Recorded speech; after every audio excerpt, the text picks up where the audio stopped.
नमस्कार, the Naveen Purohit show में आपका स्वागत है। मैं हूं आपके साथ नवीन पुरोहित और आज हमारे साथ चर्चा करने के लिए मौजूद हैं मध्य प्रदेश सरकार के कृषि मंत्री, भारतीय जनता पार्टी के वरिष्ठ नेता ऐदल सिंह कंसाना जी। ऐदल जी, आपका IND24 में बहुत बहुत स्वागत है। Thank you.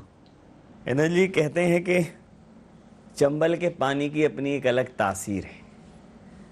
चंबल को लेकर तमाम भ्रांतियां हैं, किंवदंतियां हैं, लेकिन एक बात चंबल के बारे में बहुत ही प्रमाणित है कि बहुत कमिटेड व्यक्ति होते हैं चंबल के। सरकार बड़ी कमिटेड है किसानों के लिए, सरकार बहुत प्रतिबद्ध है किसानों के उन्नयन के लिए, उत्थान के लिए। तो क्या ये प्रतिबद्धता इस कार्यकाल में दिखाई देगी आपके? सरकार हमारी प्रतिबद्ध है, वचनबद्ध है और कटिबद्ध है।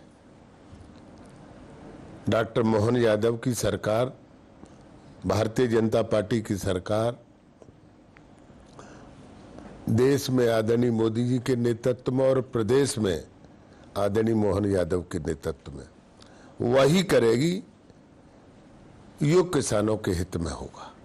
चुनाव के समय पे पिछले बार भी किसान आंदोलन हुआ, इस बार भी वो किसान आंदोलन हो रहा है। भारतीय जनता पार्टी ये कह रही है कि ये प्रायोजित है और यह किसानों का नेतृत्व नहीं है इस आंदोलन में, बल्कि कुछ सुनियोजित लोग इस आंदोलन में सरकार की छवि खराब करने के लिए इस प्रकार का षड्यंत्र कर रहे हैं। तो इस बात में कितना तथ्य है? आपको ध्यान होगा, जब उत्तर प्रदेश में चुनाव होने थे, उस चुनाव के पहले इन्हीं लोगों ने ये शुरुआत की और कई बार हमारे प्रधानमंत्री ने इनसे बात करने की कोशिश की, बात हुई भी, तत्कालीन कृषि मंत्री से भी बात हुई, नतीजा बेअसर, कोई बात सुनने तैयार नहीं, मानने तैयार नहीं। जैसे जैसे चुनाव आते हैं, ये वही चंद लोग हैं, वो आके और किसानों को आगे रख के और इस प्रदर्शन को शुरू कर देते हैं। नतीजा मिल रहा, यूपी में चुनाव हुए और योगी जी के नेतृत्व में चुनाव हुए और बम्पर मेजॉरिटी के साथ भारतीय जनता पार्टी की सरकार बनी। ठीक यही कारण अब फिर आ गया। लोकसभा के चुनाव सामने हैं, फिर उन्होंने किसानों को मोहरा बनाना शुरू कर दिया। ये हमारे कोई किसान नहीं है, ये चंद लोग किसान हैं, सिखाए हुए लोग हैं, उनको आगे कल चल के और मोहरा बना देते हैं, नाम किसान रख देते हैं। इसके पीछे साजिश कोई और ही है। वैसे भी मुरैना को जो है गोल्डन बेल्ट कहा जाता है। सरसों के उत्पादन में मुरैना का अपना एक उल्लेखनीय स्थान है मध्य प्रदेश में। अगर चूंकि आप स्वयं कृषि पृष्ठभूमि से हैं, कृषक परिवार से हैं, तो आप बेहतर समझ सकते होंगे वो पीड़ा। और अब चूंकि आप कृषि मंत्री भी हैं, तो जब इस प्रकार का आंदोलन हो रहा है और उसमें कई संगठन ऐसे भी हैं जो शामिल हो जाते हैं, तो क्या आप उनसे बात कर रहे हैं कि नहीं, सरकार आपके लिए काम कर रही है, आप भ्रम में मत आइए, सरकार की जो आपकी योजनाएं हैं उसको समझिए? नहीं, हमारे मध्य प्रदेश में इस प्रकार की कोई ऐसी पहल अभी मेरे सामने नहीं आई है। अगर कोई ऐसी बात आएगी तो हम उनसे बात करेंगे, हमें बात करने में कोई परेशानी नहीं है। हम बात करेंगे वो क्या चाहते हैं, हम उन्हें संतुष्ट करने की पूरा प्रयास करेंगे। अभी इस प्रकार की कोई बात मध्य प्रदेश में तो आई नहीं है, और आएगी भी तो हम उसकी पूरी मदद करेंगे। हम ये मध्य प्रदेश कृषि प्रधान प्रदेश है, देश हमारा कृषि के ऊपर निर्भर है, आपको सबको मालूम है, और किसान हमारा अन्नदाता है। हम किसान अन्नदाता को कभी सरकार की तरफ से निरूखा नहीं जाने देंगे। सरकार हर संभव किसान के साथ है। राहुल जी ने भी एंट्री वहीं से की है, मुरैना से। और राहुल जी तो एंट्री कहीं से भी कर देते हैं। राहुल जी की एंट्री के बारे में वो क्या जाने, किसान की पीड़ा क्या जाने, ताकि ना फटी बेमाई वो क्या जाने पीर पराई। नहीं, लेकिन आज वो कह रहे हैं, उन्होंने कहा है कि आप जय श्री राम बोलो, उससे क्या रोटी मिल जाएगी? आप आज कहा वो तो जय श्री राम को तो, राम को तो वो मानते ही नहीं, भगवान को मानते ही नहीं, तभी तो उनकी ये हालत हुई है। अगर भगवान को मानते होते तो राम मंदिर के भूमि पूजन के वक्त प्राण प्रतिष्ठा जब हुई अयोध्या में, और उनके लिए निमंत्रण भेजा और निमंत्रण पर नहीं आए, तो भगवान को क्यों मानेंगे? जो भगवान को नहीं मानेगा उसकी हालत क्या होगी आप देख लो। नहीं, वो कहते हैं हम भगवान को तो मानते हैं, लेकिन हम भारतीय जनता पार्टी द्वारा प्रायोजित भगवान को नहीं मानते। नहीं, भारतीय जनता पार्टी कहां प्रायोजित कर रही है भगवान को? भगवान तो भगवान है, अंतर्यामी है, वो तो अंतर्यामी है, घट घट बासी अंतर्यामी, वो तो हमारे में आप में सब जगह प्रकट है। अब वो भारतीय जनता पार्टी से जोड़ देते हैं उसको, ये उनका सोच है। राम मंदिर का भूमि पूजन हो रहा था, राम मंदिर बन रहा था, वहां बुलाया था, इनको आना चाहिए था कायदे से। लेकिन अब वो कोई अकेले भारतीय जनता पार्टी का तो है नहीं कि भाई हम सिर्फ भारतीय जनता पार्टी के कार्यकर्ता उस दर्शन को जाएंगे। तो राम है, राम के दर्शन के लिए कोई भी जा सकता है, हिंदू, मुस्लिम, सिख, ईसाई, किसी भी धर्म का व्यक्ति जो भगवान के भक्ति, भगवान को समझता है कि भगवान को चाहे। इनके ऊपर जमीन आसमान हमारा रुका हुआ है, उनको नहीं पहचानेंगे हम, वो हमारे, उनको नहीं मानेंगे। भगवान हमारे आराध्य हैं। आज ईश्वर की कृपा से, भगवान की ही कृपा से हम और आप यहाँ बैठे हैं। जमीन आसमान कितनी ऊंचाई है, वो रुकी है, सिर्फ किसकी वजह से रुकी है? ईश्वर की वजह से। देखिए, इसको आप ईश्वरीय प्रेरणा कहिए या आपका एक समझदारी भरा निर्णय कहिए, आज के दौर में अगर उस निर्णय की तुलना की जाए, समीक्षा की जाए, आपको मैं फ्लैशबैक में ले जाता हूँ थोड़ा पीछे। जब कमलनाथ जी की सरकार गिरी तो जो लोग कमलनाथ जी की सरकार छोड़कर गए, कांग्रेस को छोड़कर गए, तब बड़ा उस निर्णय पर तब लोगों ने बहुत सवाल उठाए थे कि ये कैसे भारतीय जनता पार्टी में समाहित हो पाएंगे, न ये रच पाएंगे, न बस पाएंगे। लेकिन रच बस गए। अब तो कांग्रेस से भगदड़ मची हुई है, तो उस निर्णय को कितना सराहते हैं आप? वो कैसे, वो प्रेरणा कैसे मिली? क्योंकि उस समय तो ये कहा गया था कि ये तो खरीद फरोख्त हुई है, तो वो प्रेरणा थी, खरीद फरोख्त थी? ये आप देख लो, आप ही देख लो, ये लोग हमारे पे आरोप, उसमें मैं भी एक था। जी जी, इसीलिए पूछा। कांग्रेस से जाने वालों में से मैं भी एक था। नहीं, आप थोड़ा स्वतंत्र, आप किसी के छत्र के नीचे नहीं, आप थोड़ा स्वतंत्र विचार के व्यक्ति हैं, लेकिन आप भी चले गए तो कैसे गए? कोई प्रेरणा थी अंदर से, कोई मन में मलाल था, या वो कह रहे थे कि 33 करोड़ के वो दिए हैं? देखिए, वो आरोप लगाएं, ये आरोप तो निराधार है। 33 करोड़ का लगाएं, 50 करोड़ का लगाएं, जो भी लगाएं, उनने तो तमाम लगाए। आज भी वो कुछ भी कहें, आज जो भग रहे हैं वो क्यों भग रहे हैं लोग? आज हिंदुस्तान का हर व्यक्ति ये समझ रहा है कि हमारा राष्ट्र सुरक्षित है तो हम सुरक्षित हैं। आज लड़ाई राष्ट्र की है, 2024 की लड़ाई नहीं है।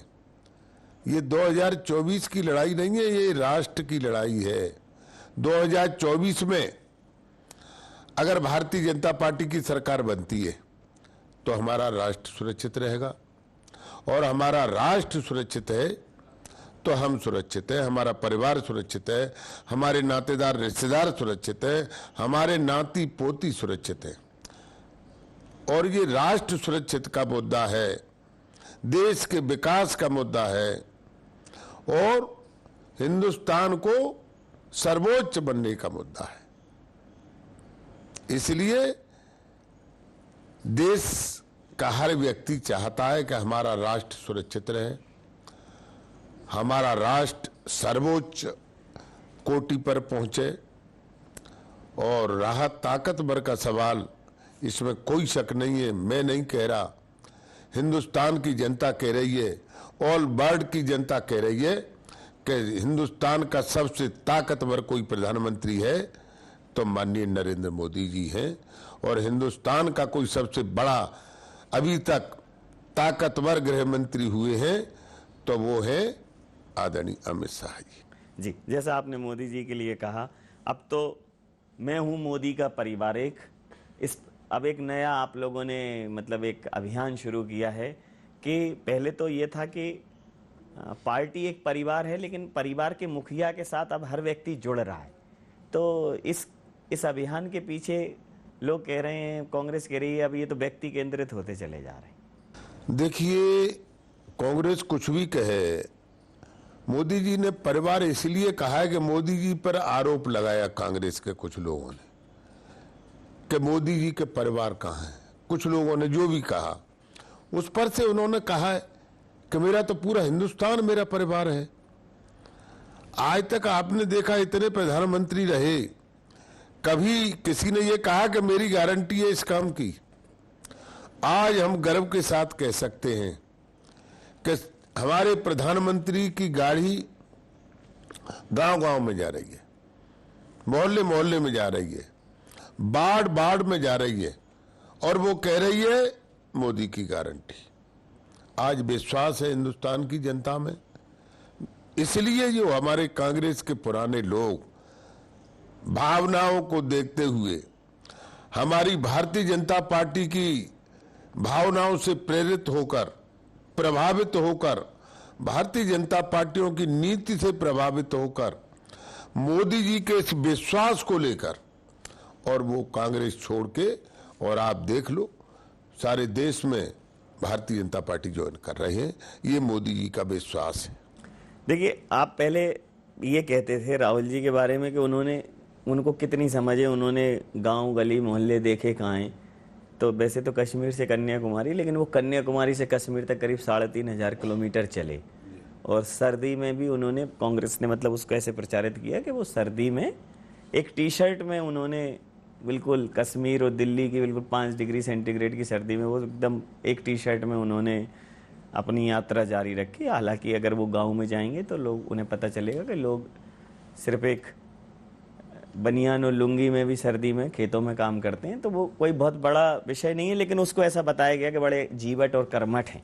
अब वो फिर एक और यात्रा कर रहे हैं, वो कह रहे हैं भारत जोड़ो न्याय यात्रा।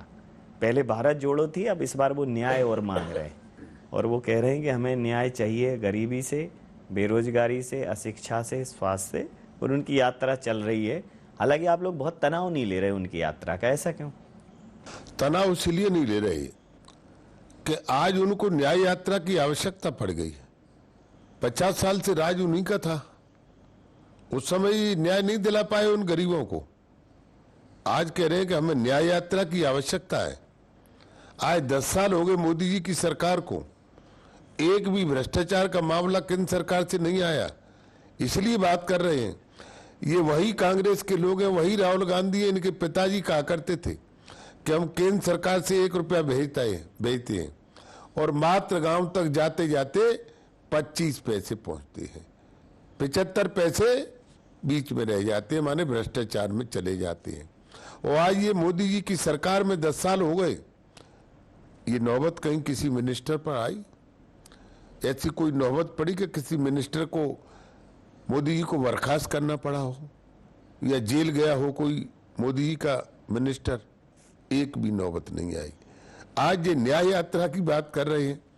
50 साल, 75, 76 साल हो गई देश आजाद हुए, जिसमें इन्होंने 50 साल राज किया, 60 साल में न्याय की याद नहीं आई। आज मोदी जी की सरकार आ गई, कौन सा न्याय मांग रहे हैं? न्याय मिल रहा है लोगों को। आज आप हिंदुस्तान को देख लीजिए, क्या हालत है हिंदुस्तान की। रोड, बिजली, पानी, सड़क, पीने के लिए पानी नहीं था, स्वच्छ पीने के लिए हमें हर घर को नल से जल मिल रहा है। हमें लाइट नहीं आती थी रात में, पूरी रात महिलाएं गाली देती थी। आज हमें 24 घंटे बिजली मिल रही है। रोडों की हालत देख लीजिए आप, फ्लाईओवर की हालत देख लीजिए आप। देश में हिंदुस्तान बदल गया है, और 24 के बाद इस हिंदुस्तान को और देखना। हिंदुस्तान हमारा देश में वर्ल्ड में सर्वोच्च शिखर पर पहुंचेगा। जिस प्रकार से आप कह रहे हैं कि देश में जो है इंफ्रास्ट्रक्चर की अपनी एक गति है, विकास एक द्रुत गति से चल रहा है पूरे देश में। अगर देखें तो आपने एक नई टर्म विकसित की है, डबल इंजन की सरकार। वो दिख भी रहा है, जैसे मध्य प्रदेश में राजस्थान के बीच में चंबल के पानी के बंटवारे को लेकर बड़ी तनातनी थी और सालों से थी। यहाँ मध्य प्रदेश में सरकार दूसरी होती थी, वहाँ दूसरी होती थी, केंद्र उसमें इंटरेस्ट नहीं लेता था। इस बार केंद्र की मध्यस्थता में वो बंटवारा भी जो है हो गया, समाधान हो गया। उससे मुरैना क्षेत्र को, पूरे मुरैना क्षेत्र को बड़ा फायदा होने वाला है, क्योंकि कृषि से जुड़ा हुआ विषय है।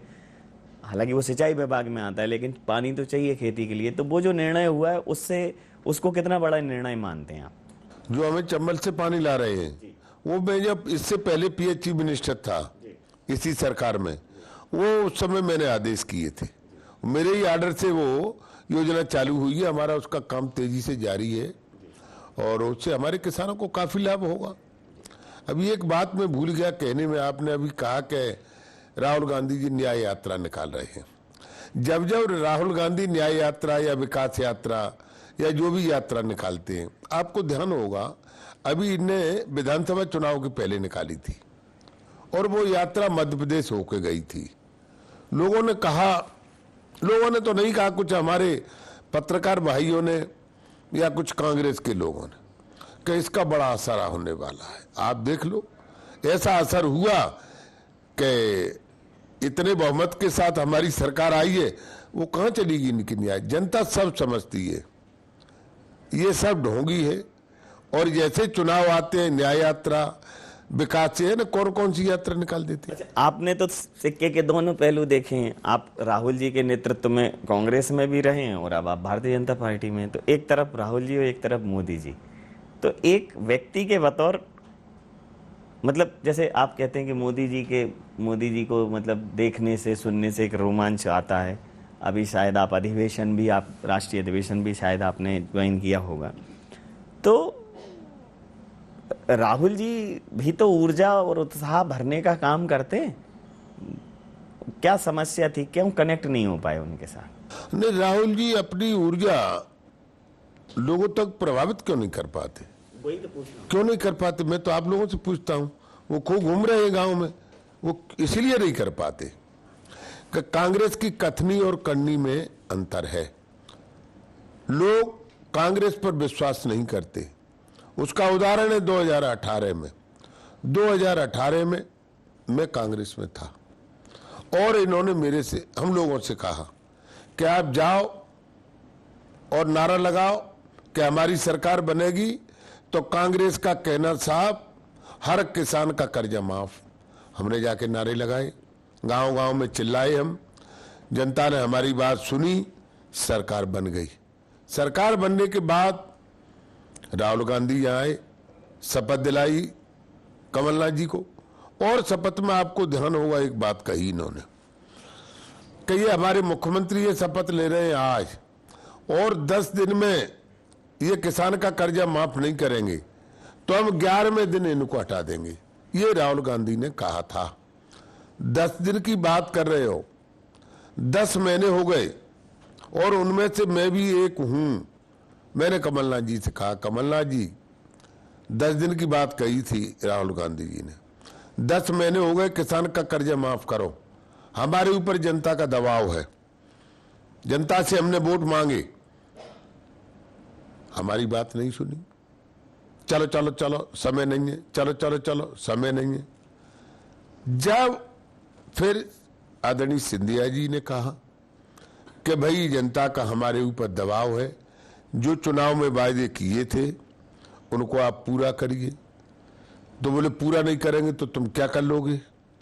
महाराज ने कहा कि भाई मैं तो जनता के साथ हूं, अगर नहीं मानोगे तो मैं जनता के साथ हूं। तो बोले आ जाइए, निपट लो सड़क पर। सड़क पर सिंधिया जी तो गए नहीं, आज आप देख लो कमलनाथ जी सड़क पे हैं। तो सत्यमेव जयते, सत्य की हमेशा जीत होती है। कांग्रेस का विश्वास लोग इसलिए नहीं कर रहे कि 2018 में इन्होंने वायदा किया था, वायदा खिलाफी की, किसान के साथ धोखा दिया, आम जनता के साथ धोखा दिया, और उसका परिणाम ये रहा कि आज बम्पर मेजोरिटी के साथ हमारी मध्य प्रदेश में भारतीय जनता पार्टी की सरकार है, डॉक्टर मोहन यादव की सरकार है। राहुल जी कह रहे हैं कि हमारी अगर सरकार आती है केंद्र में तो एमएसपी लागू करेंगे, अग्निवीर योजना बंद कर देंगे, ओल्ड पेंशन स्कीम लागू कर देंगे। वो ये कहते हैं। हालांकि जब स्टेट में भी, राज्यों में भी जब सरकारें चुनाव होते हैं तो वो कहते हैं कि अगर हमारी सरकार आएगी तो हम ऐसा करेंगे, लेकिन राज्य में नहीं कर पाते।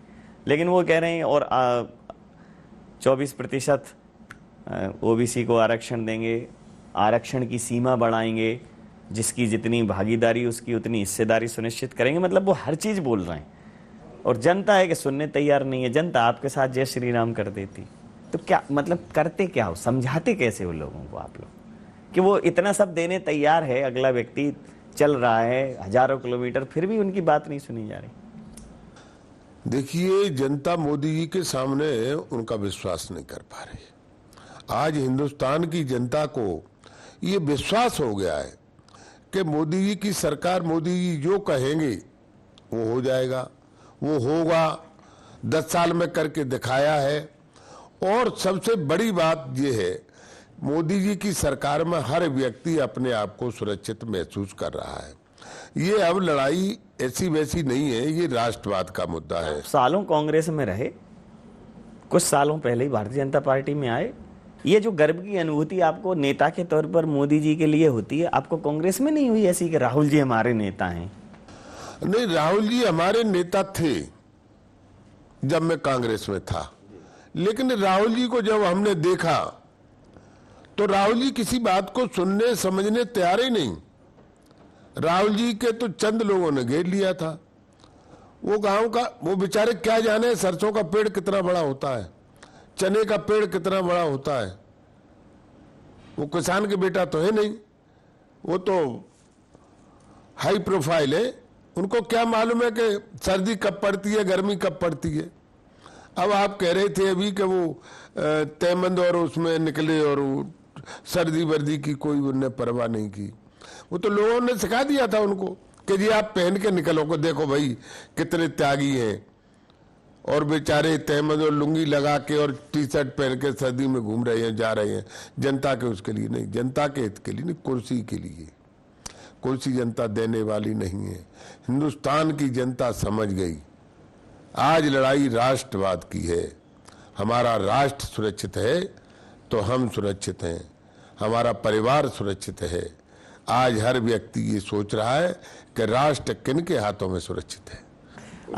अंतिम और महत्वपूर्ण प्रश्न बहुत बाकी हैं। इंटरव्यू का अपना प्रवाह चल रहा है, लेकिन समय चूंकि अपनी गति से है, तो अंतिम प्रश्न, चूंकि स्वयं आप किसान हैं, किसानों के बीच के हैं, आप में भी लोग किसान जो भाई हैं वो अपनी छवि देखते हैं कि हमारे बीच का ही एक व्यक्ति कृषि मंत्री है। तो जैसे सबकी अपनी एक आइडियोलॉजी होती है, काम करने का तरीका होता है, एक ख्वाहिश होती है, तो बतौर कृषि मंत्री मध्य प्रदेश के इस इतिहास में स्वर्णाक्षरों में कुछ ऐसी चीज दर्ज करना चाहेंगे जो लोग याद करें कि नहीं, ये अनिल सिंह कंसाना जी के कार्यकाल में हुआ था, जो आपकी इच्छा हो कि निकट भविष्य में इसको करेंगे, क्योंकि अब डबल इंजन की सरकार है? देखिए, मैं किसान हूं, इसमें कोई शक नहीं है। मैं किसान पुत्र भी हूं, किसान का बेटा हूं। मेरे घर में खेती होती है, बकरी पालते हैं हम लोग, भैंसियां पालते हैं, गैया पालते हैं। मैं हल चलाता हूं, मैंने चलाया है हल। मैंने सरसों काटी है, सरसों बोई है, चना बोए है, चना की फसल काटी है, बाजरा की फसल काटी है। हम वही करेंगे जो किसान के लिए अच्छे से अच्छा होगा। अभी तो आप देखते जाइए बेट एंड बाच। तो वो घटाएं, वो बहारें, वो छनक भूल गए, बच्चे बारिश में नहाने की ललक भूल गए। और जब से इस देश में पश्चिम की हवा बह निकली, देश के रहनुमा गाँव की सड़क भूल गए। लेकिन ये जो सरकार है वो गांव, गरीब और किसानों की सरकार है। तो वेट एंड वॉच पे रहिए, देखते जाइए, बहुत जल्दी कुछ करिश्मा होगा और 2024 में डबल इंजन की सरकार डबल गति से काम करेगी। तो नवीन पुरोहित शो में इतना ही। आपने बहुत समय दिया सर, आपका बहुत धन्यवाद।